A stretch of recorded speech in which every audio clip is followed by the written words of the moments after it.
Hi, guys. Welcome back to the Love of God podcast, where we talk about everything Christ focused and our experiences with Him.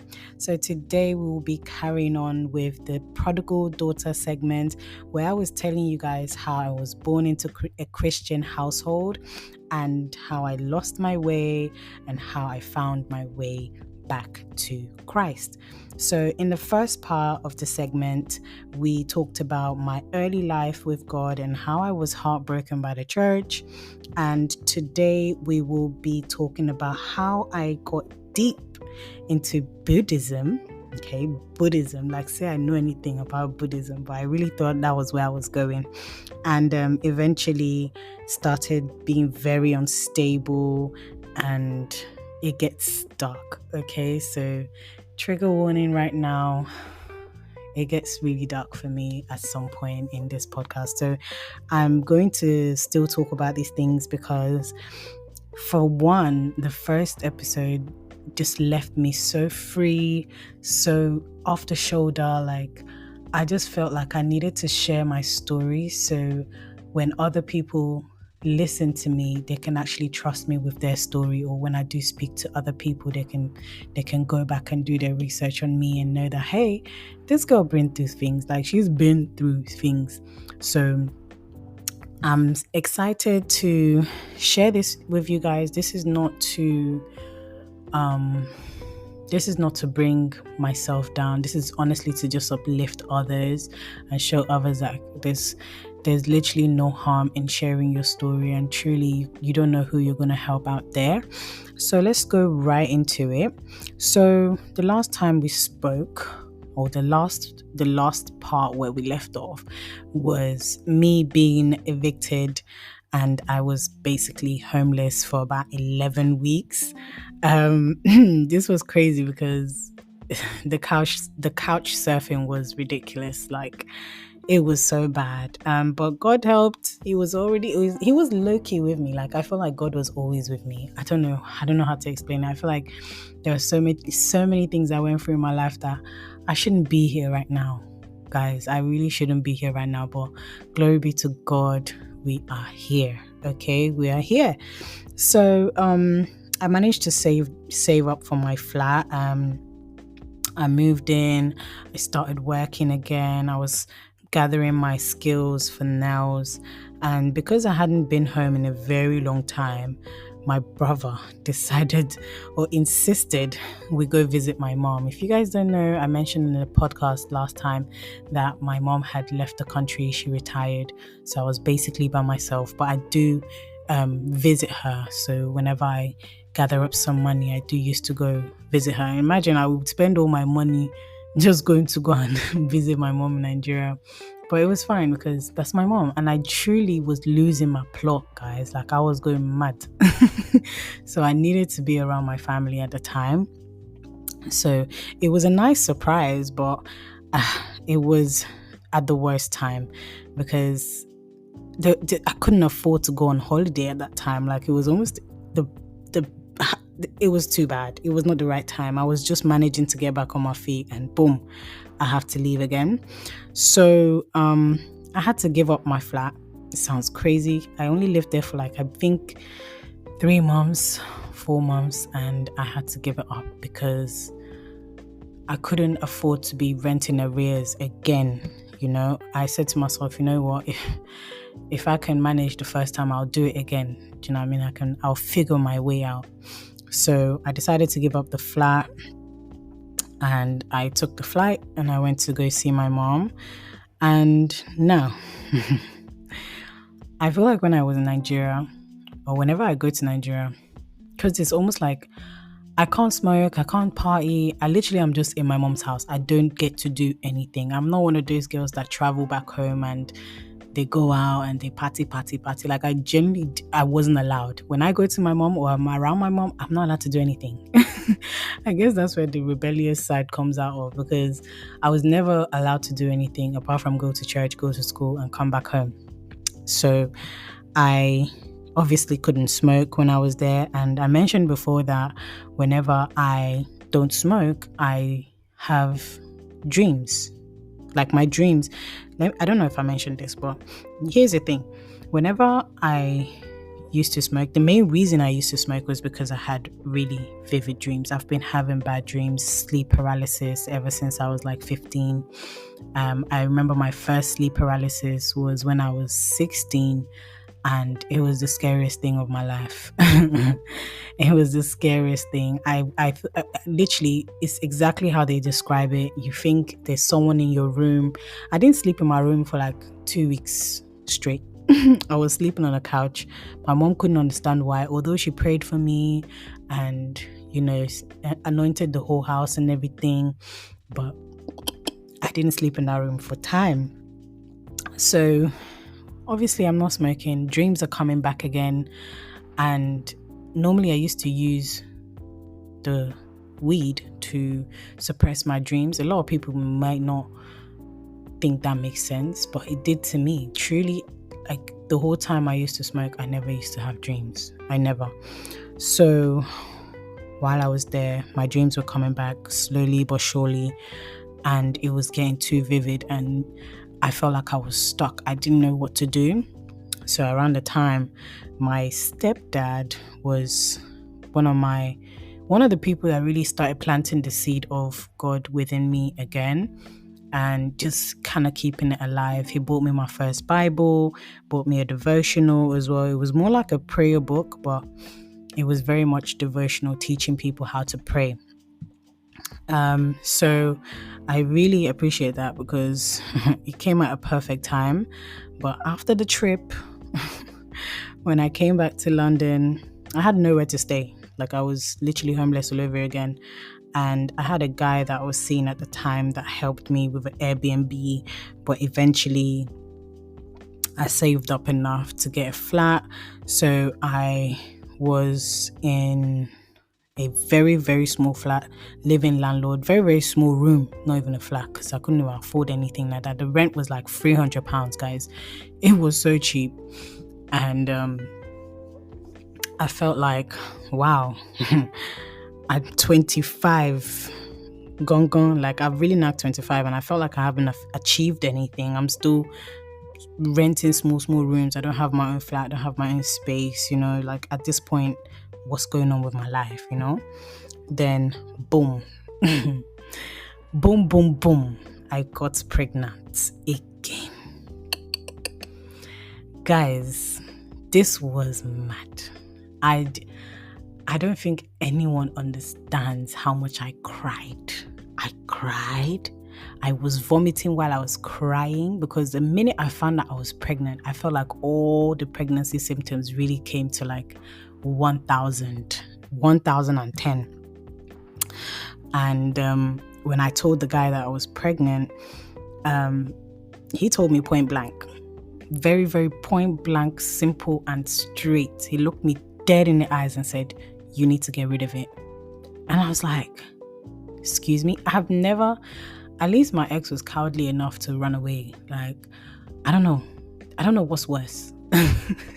Someone that doesn't even believe that you were pregnant, or someone literally point blank telling you that you need to get rid of it straight, abort it, terminate, whatever you want to call it, end it. And I cried and I begged. I said, please, like this, you can't tell me to do that. Like the last time I did that, I almost died. Like he knows this. And he was like, look, if you want to do it, fine, but I'm not going to help you. Straight. Like this guy was so straight. It was like I didn't know who I was speaking to. It was shocking to me because it wasn't like a proper relationship. I already knew he was a bit funky, like nothing was really, certain things were not adding up. But I couldn't believe like he would straight up tell me like, get rid of it. I'm not with it. If you're gonna do it, I'm not gonna help you. You're on your own, baby. And I was like, God, which kind of wala be this? What kind of problem is this, Lord God? And I said to myself, I don't know what I'm gonna do. So before I even found out I was pregnant, I had a friend, or should I say, she was a complete stranger. When I was living in the flat, I met this girl, And she told me, she literally came up to me and was like, "Hey, I'm homeless. I have nowhere to stay." I didn't know her from nowhere, babes. The only way I knew her was she was hanging around my ex, or it wasn't really my ex, the guy that got me pregnant. They knew each other. But other than that, she was a complete stranger to me. And even though I had a live-in landlord, my room was the size of a shoebox. But I still said yes. I just said, you know what, if you say you ain't got nowhere to go, fine, crash with me. That same day she came, and I remember when I moved into the room, there was a spare mattress, and I found that really odd. I was like, why is there a spare mattress in here? Like, that's so weird. But it came in handy because when she came over, she was able to sleep on the mattress, so that was fine. So one day, me and her, we got into an argument, and she thought it was because I felt like she overstayed her welcome or something like that, which was far from the truth, because she was my little escape / ride or die. Like, I really thought, listen, living this crazy life together, yes. And she was older than me as well, so it made me feel like, okay, I'm not the only one that's going through something, you know. So for her to be older than me, and she's also homeless, and she's had all these issues, and I just managed to come off the homelessness, so I'm not gonna say no to someone else. So I said, yeah, cool, come, like, stay with me. But we got into the argument, and we sorted out the argument. Really and truly, the reason why we got into the argument was because I knew something was wrong with me, but I was so hormonal, and I didn't even know at the time this argument happened. I was still going to work, trying to keep myself together and whatnot. So when we ended the argument and we fixed everything, she said to me, you know what, I know you've tried for me, you know, I appreciate you, la-di-da-di-da, but I think I'm going to have to leave, blah, blah, blah, blah, blah. I was like, where are you going to go? She's like, don't worry, I'm going to find somewhere, don't worry. So what do you mean? Like, you're not working. Like, what do you mean? She's like, oh, the council's going to help me. And I was like, council? I didn't know they do that.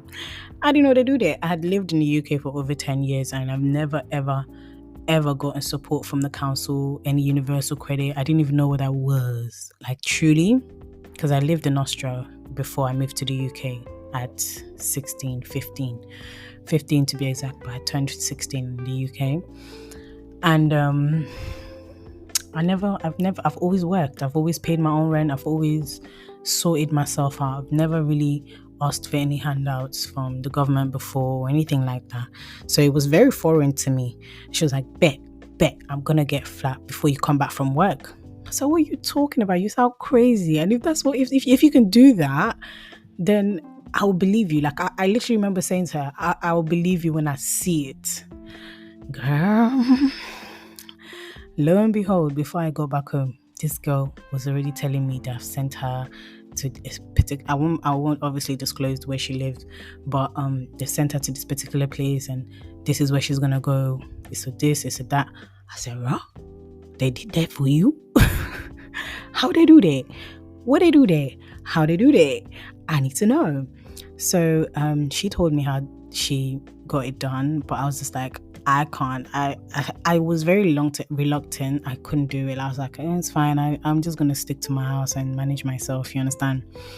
And after she had left, that was when I found out I was pregnant again. So I decided to think about what she asked me, like what she told me to do, what she should suggested. Oh God, slaughter in the English language today. Welcome to the podcast of destroying the English language. No.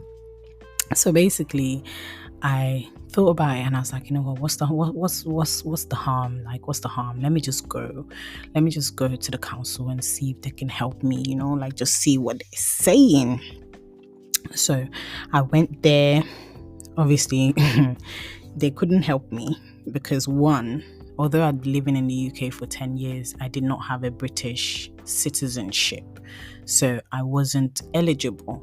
So they said I needed to get my indefinite stay, which is the only way that I could have been able to get support. So anyone out there that needs any type of support, you're homeless and you don't have the right to get help, maybe try and get your indefinite. If you've been there for over, I believe it's 5 years. If you've been here for over 5 years, I think you're eligible for a indefinite certificate or something like that. Because I never wanted to change my passport to British. I just never wanted to. I'm not putting myself through that. So that's what I did.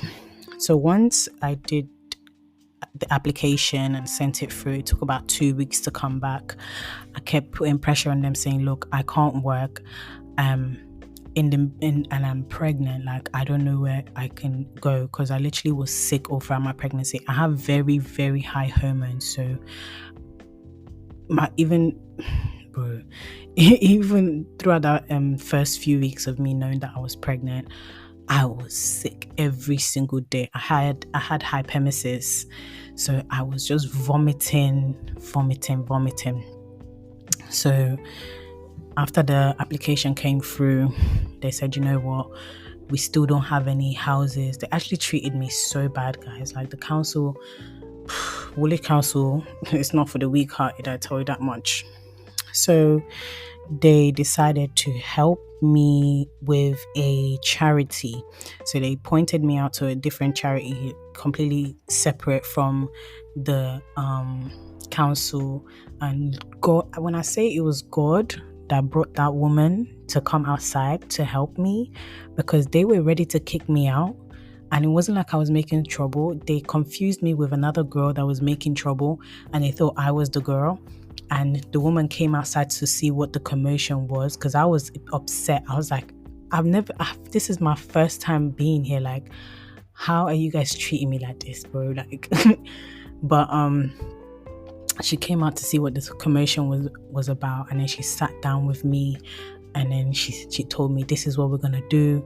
We're gonna put you in this refuge and make sure you actually have a safe space to be. It's a complete different charity to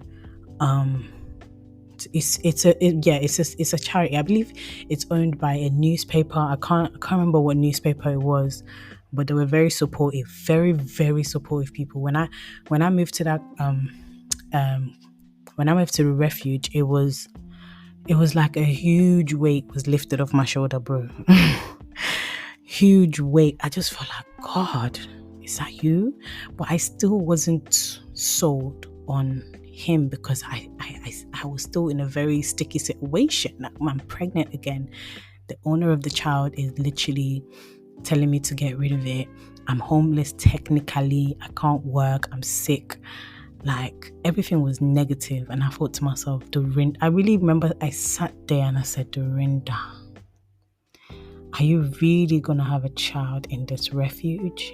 And I've always wanted the best for my child. God knows my heart. Like, I've always wanted my child to have a roof over their head and comfortability. You know, I've always wanted that. And unfortunately, I decided to also terminate that pregnancy. So now we have 2 on our backs. And guys, I know what you're thinking. Shame. But you can't even tell me, because I felt it myself. I knew what I was going. Like, I felt so ashamed of myself. And the worst part of it is I still ended up in hospital again. And this time, obviously, I was by myself. I called the ambulance in the middle of the night, and they took me away. Nobody even knew what was going on. They just woke up and they found out that Dorinda is in the hospital. And this was even before I had a termination, funny enough. Did I? No. This is after the termination. So after I did the termination, I went home. I was sick. I was vomiting. The cramps, the pain. I would not recommend it to anybody. I'm sorry. I know, although I've been there, I will not tell anyone to do it. I don't care about my body, my choice. It's a very painful, scary, uncertain experience, especially if you're someone with very high hormones. You don't know what those pills will do to you. You don't know how they're going to affect your body. So I decided to go to the hospital, and I remember that was the first time I felt suicidal for when people are like, oh, I feel like I'm gonna die, bro. You don't know what that feels like until you're actually there. You don't know. I was just lying there saying, God, I might as well be dead. Why am I living? Who am I helping? I'm doing nothing. I'm useless. I remember that was the main word in my brain. I'm just useless. Useless girl. There's a lot of self-hate in there. So, and I just felt like, God, you've let me down again. You've put me in this situation again, even though it was all me with my fornication. You understand? I just felt like, oh, you've left me, you let me down, but I also felt like I let myself down. To be fair, there was a slight bit of what do you call it? Accountability. There was a slight bit of accountability there somewhere, and but most of it was shame, disappointment, sadness, and truly that was where I said, you know what? I don't believe in God. I truly told myself God would not leave me put me in a situation like this. In fact, before I would even find myself in a situation like this, He should have beat me, should have got me out of it. But God does not help those who do not help themselves. If you indulge in things that would lead you into bad things, because there's a reason why God tells us not to do certain things. It's not because He wants to control us, but because He knows the dangers inside those things and how it can affect you. He designed you. He knows you. He knew you before you were even born. So He told us exactly what He needs from us. Don't fornicate. Don't smoke. Don't treat your body as a temple. And there's a reason for that, because once you damage your body, you're going to damage your mind, and you're going to lose faith in Him, because He knows you. So it's very important for us to follow God's word, because a lot of people will be like, oh, but it's not a sin to do this. There's nowhere in the Bible that says it's not a sin, like it's a sin. I was like, maybe it's not literally word for word that it's not a sin, but it can lead you to sin, and any path that can lead you to sin should be void. Okay, anything.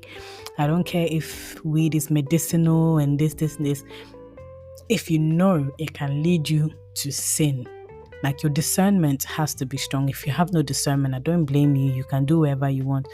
But deep down, I've always known that the lifestyle I was living was bad, So I was just completely done, I just thought, I don't believe in God no more. I don't believe in Him. There's no way.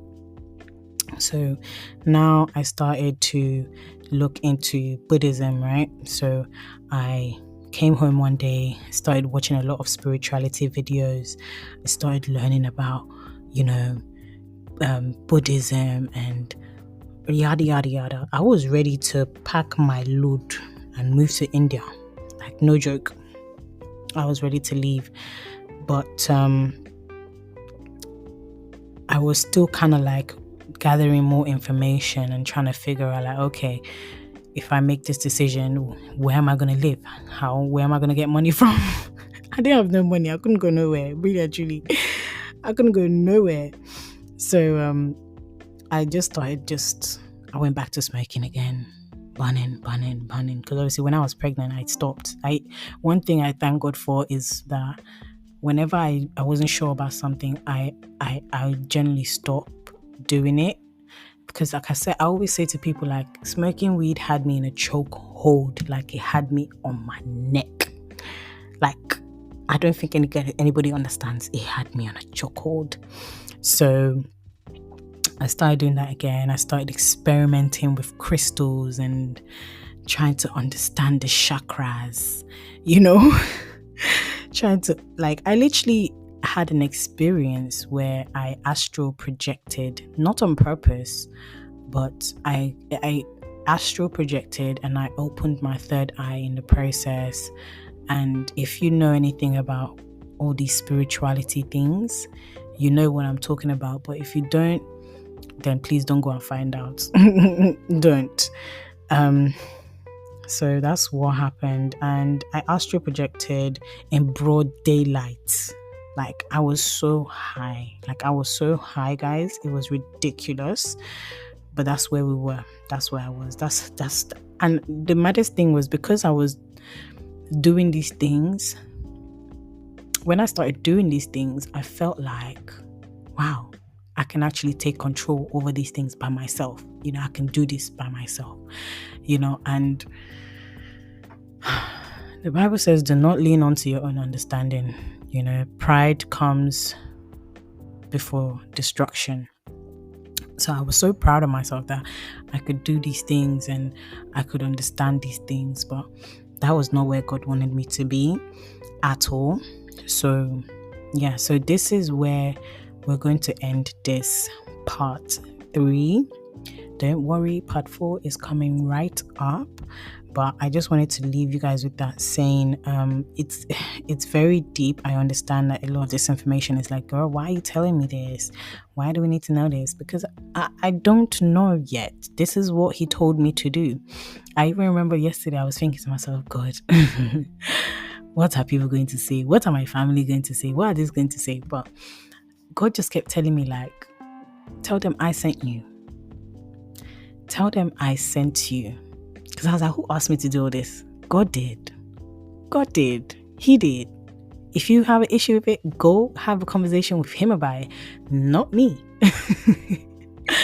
Not me. He's told me to do it. I don't know why. I'm not trying to break the internet. I'm not doing it to get views or likes. No. I'm just obeying so that he can trust me to do what I need to do for him. I've always said I need God to use me as a vessel, and I pray that as I'm obeying him, he shall reveal himself even more to me. That's my only goal. My only goal in this situation is to obey him and get closer to him. That's my goal. That's just my goal. So that's where we're at. So thank you guys so much for listening so far, and we will be right back with the next episode, which is part 4. Stay blessed.